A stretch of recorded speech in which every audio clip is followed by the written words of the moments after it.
The transportation. Have you ever tried to know how people travel in the past?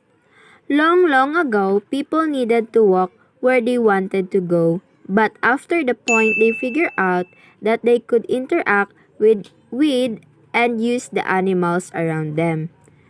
They used to team with horses, donkeys, and camel, sit on their backs, and direct the animals for transportation from 4000 BC to 3000 BC. By this time, they also figured out that how to travel to over water. In 3100 BC, sailing boat was invented by Egyptians.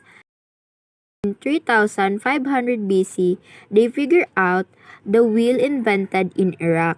But here's the funny thing, the wheel was not invented for pottery and not for traveling. But soon, human being realized that they can use the wheel for something better. Wheel made by wood allowing 3500 BC years ago, and the human being started to building a carriages and tied in horses and supported on wheels. When the horses move fast, the carriages also move fast without the human spent more energy. In 1712, the next major invention happened, something called the steam engine. The source of the fuel is water, so they will just boil water and get the steam.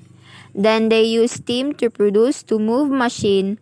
The first major use of steam engine is developed in 1804 is the trains.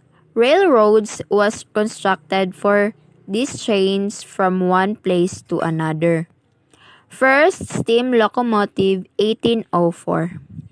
Then for the few years the steam engine got improved and get smaller and smaller, more mobile, and it was called automobile. First automobile 1885. It kind of mobile set of rails it used if people want to travel into different kind of place. They don't need to travel with trains or walk just automobile. The world's first motorcycle was invented on 1885 by Gottlieb Daimler for one or two people to travel. In 1896, the first truck invented by Gottlieb Daimler to support to shipping heavy materials and goods. And 1897 was the first invented of taxi by the same person. The human being was decided that land and water wasn't enough, and eventually they took to the sky. First aircraft 1903 by Wright brother Wilbur and Orville. The first airplane was made by wooden beams with canvas stretched over them. The plane had two horizontal wings that parallel to each other. The next is fuel electricity.